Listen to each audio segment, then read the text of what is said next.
Selamat sore pemirsa, demikian tadi berita pilihan iNews sore hari ini bersama saya Davi Pratama. Pemirsa, eksekusi lahan perumahan di Durensawit, Jakarta Timur berlangsung ricuh. Aksi saling dorong antara warga dan petugas mewarnai eksekusi tersebut.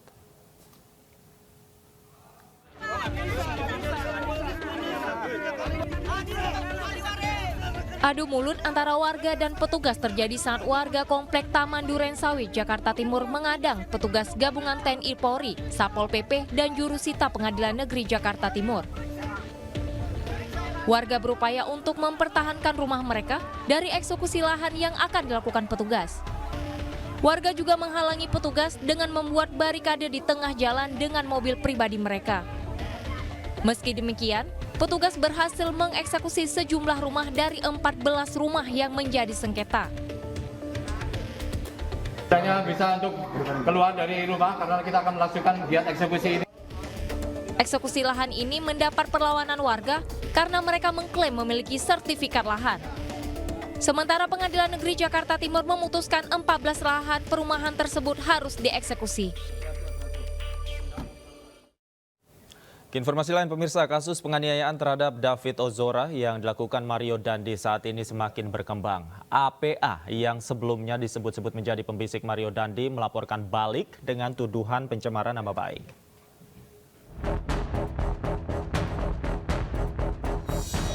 Dikaitkan dan disebut menjadi pembisik Mario Dandi yang melakukan penganiayaan terhadap David Ozora, sosok APA akhirnya muncul di Polda Metro Jaya hari ini. APA datang ke Polda dengan tujuan melaporkan Mario Dandi, Shane Lucas, dan AG tentang pencemaran nama baik. Amanda, APA ini tidak pernah kenal dengan AG. Tidak pernah ada kenal sama sekali. Dan hubungan Amanda dengan MDS sudah berakhir di tahun kemarin. Tuduhan-tuduhan yang menyudutkan daripada Amanda dan sudah kita lihat ya kemana-mana. Untuk itu kami sebagai kuasa hukum menggunakan upaya hukum, hak hukum dari APA, Amanda untuk melaporkan yang dilakukan oleh MDS melalui kuasa hukumnya dan kawan-kawan. Maka itu kami melaporkan mereka dengan laporan sementara ini ya fitnah dan pencemaran nama baik. Sementara itu, Kepala Bidang Humas Polda Metro Jaya menyampaikan hingga hari ini masih melakukan pendalaman terhadap psikologi kedua tersangka, termasuk alasan niat jahat dalam penganiayaan tersebut. Apsifor untuk melakukan pemeriksaan terhadap dua tersangka. Yang pertama tersangka MDS dan satu lagi adalah tersangka SL. Ya, untuk Apsifor nanti akan melakukan pemeriksaan melalui psikolog forensik. Ya. Jadi rekan-rekan perlu ketahui psikologi forensik ini kan merupakan suatu ahli expert ya dalam sains terbaru khususnya terkait dengan proses penegakan hukum.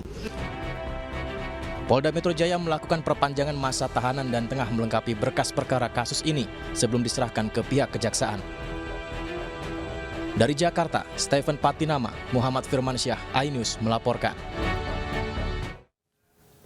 Sebelumnya, rekonstruksi kasus penganiayaan Mario Dandi Satrio terhadap David Ozora digelar Polda Metro Jaya di Pesanggerahan, Jakarta Selatan. Sebanyak 40 adegan diperagakan dalam rekonstruksi tersebut.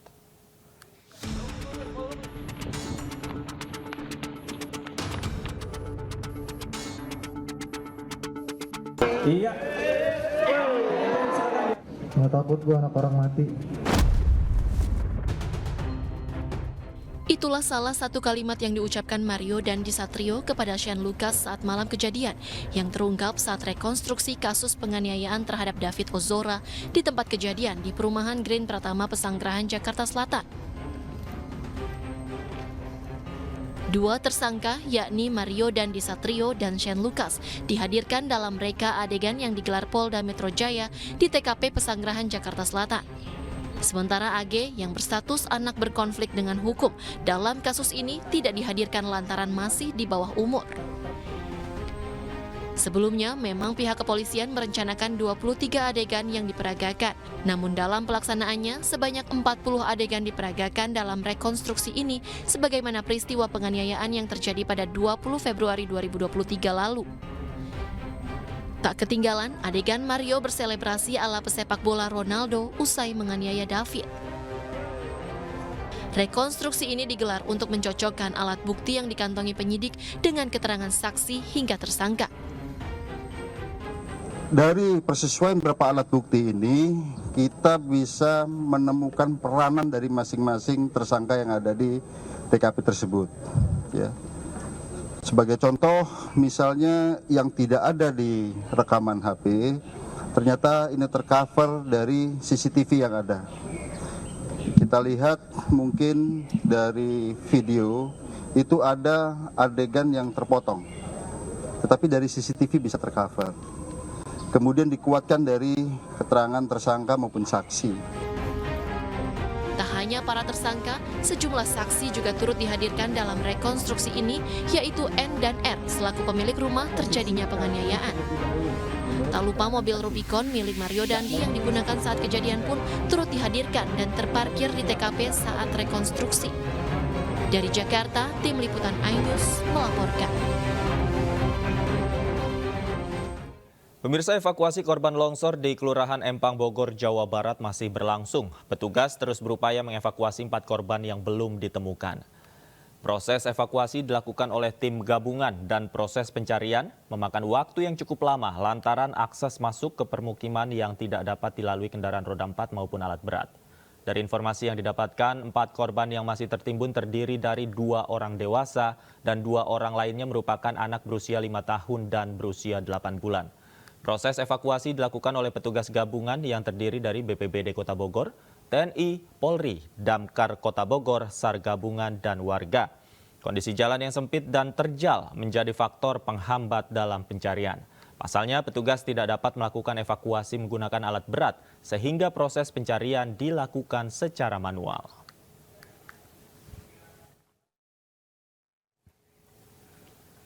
Proses evakuasi pasca longsor di Kampung Sirnasari, Kelurahan Empang, Bogor, Jawa Barat masih dilakukan oleh tim gabungan. Untuk mengetahui situasi terkini, kami sudah terhubung dengan rekan Nata Arman di lokasi. Selamat sore, Nata. Apakah hingga kini proses evakuasi masih dilakukan?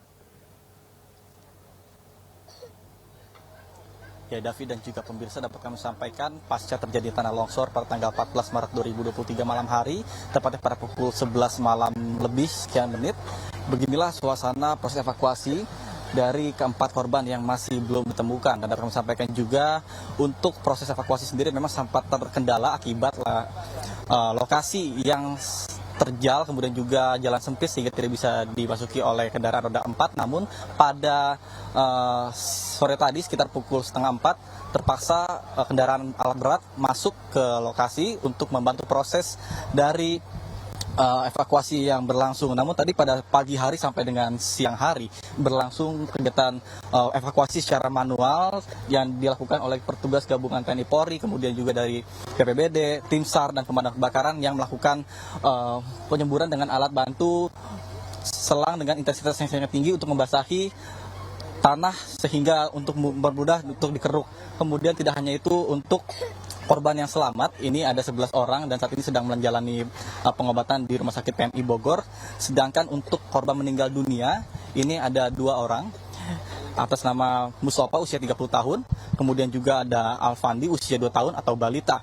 Kemudian untuk korban yang belum ditemukan ada Yuli dengan usia 65 tahun, kemudian juga ada Muhammad Yusuf usia 8 bulan, kemudian ada Cucung usia 50 tahun, dan juga Azam usia 5 tahun. Kemudian selain itu dampak dari longsor yang terjadi pada tanggal 14 Maret 2023 ini juga berdampak kepada rel kereta api yang menggantung akibat tanahnya ini turun ke bawah sehingga tidak bisa dilintasi oleh kereta api pada kemarin secara total. Namun untuk hari ini sudah bisa dilakukan perjalanan kereta api, namun di lokasi sebelah kanan, sisi sebelah kanan yang berlokasi jauh dari tebing tinggi sepanjang 20 meter.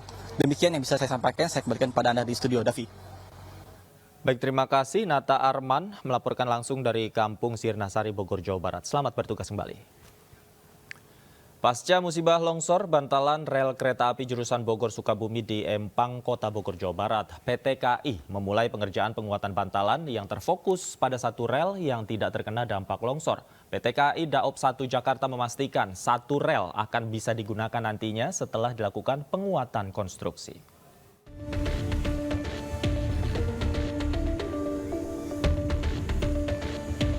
Sejumlah pekerja terlihat sudah memulai pengerjaan rehabilitasi bantalan rel kereta api jurusan Bogor Sukabumi di Kampung Sirnasari Baru, Kelurahan Empang, Bogor Selatan, Kota Bogor, Jawa Barat, Rabu sore. Seperti diketahui sebelumnya, musibah tanah longsor mengakibatkan salah satu sisi bantalan rel ganda menggantung sepanjang 25 meter dan material longsorannya menimbun 3 rumah dan menyebabkan 2 orang meninggal dunia. Ini mengganggu jalur transportasi kereta api Bogor Sukabumi. Humas PT KAI Daop 1 Jakarta mengutarakan, pihaknya saat ini tengah melakukan proses pengerjaan penguatan konstruksi pada satu ruas rel yang tidak terdampak.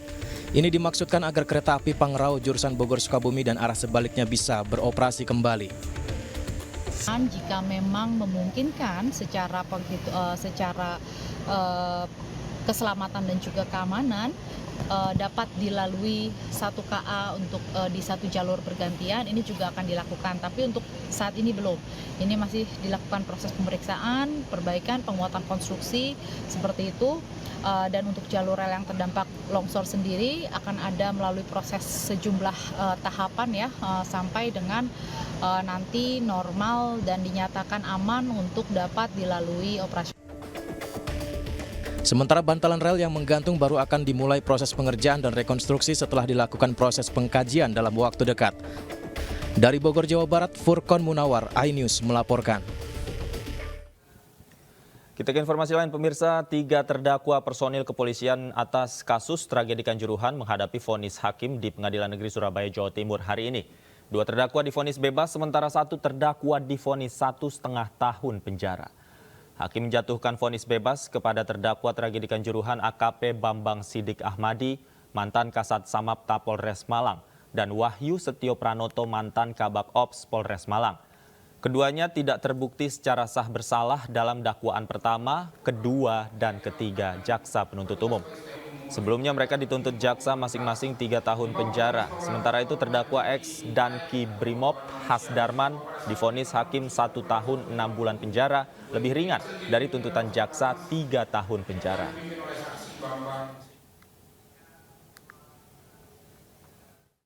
Tiga terdakwa tragedi Kanjuruhan dari pihak Polri menjalani sidang vonis putusan hari ini. Untuk mengetahui informasi selengkapnya, kami telah terhubung dengan rekan Hari Tambayong di Pengadilan Negeri Surabaya. Selamat sore, Hari Tambayong. Bagaimana hasil vonis yang berjalan pada hari ini? Ya, selamat sore, Davi. Dan saat ini saya masih berada di Pengadilan Negeri Surabaya. Setelah terdakwa kasus tragedi Kanjuruhan AKP Bambang Sidik Ahmadi, Kasat Samapta Polres Malang dinyatakan bebas oleh majelis hakim. Kali ini terdakwa Kanjuruhan Kompol Wahyu Setio Pranoto, Kabak Polres Malang juga divonis bebas oleh Ketua Majelis Hakim yang tadi sudah disidangkan dengan agenda pembacaan vonis. Dalam amar pembacaan putusan tersebut, majelis hakim yang diketuai oleh Abu Ahmad Sidik Amsyah menilai bahwa terdakwa Wahyu Setio Pranoto juga tidak terbukti secara sah dan meyakinkan bersalah seperti yang didakwakan oleh jaksa penuntut umum. Begitu, Devi. Ada keberatan atau apakah terdakwa ini akan mengajukan banding atas vonis yang ditetapkan oleh majelis hakim? Terdakwa melalui penasihat hukumnya pikir-pikir dan juga vonis bebas ini mematahkan tuntutan jaksa penuntut umum yang sebelumnya menuntut terdakwa ex Kabak Ops Polres Malang ini dengan tuntutan 3 tahun penjara. Atas vonis bebas ini langsung diterima oleh pihak seluruh tim dari kuasa hukum yang diketuai oleh AKBP Nurul. Begitu, Devi. Sementara sebelumnya AKP Bambang Sidik Kasat Samapta Polres Malang ini juga divonis bebas pula, sedangkan terdakwa AKP Hasdarmawan dan Ki Brimob Polda Jawa Timur divonis selama 1 tahun 6 bulan penjara oleh majelis hakim, Devi. Baik, terima kasih. Hari Tambayong melaporkan langsung dari Pengadilan Negeri Surabaya, Jawa Timur. Selamat bertugas kembali. Tingkah laku bule di Bali yang bertentangan dengan hukum viral di media sosial. Kami akan membahas lengkapnya usai jeda, tetaplah di iNews Sore.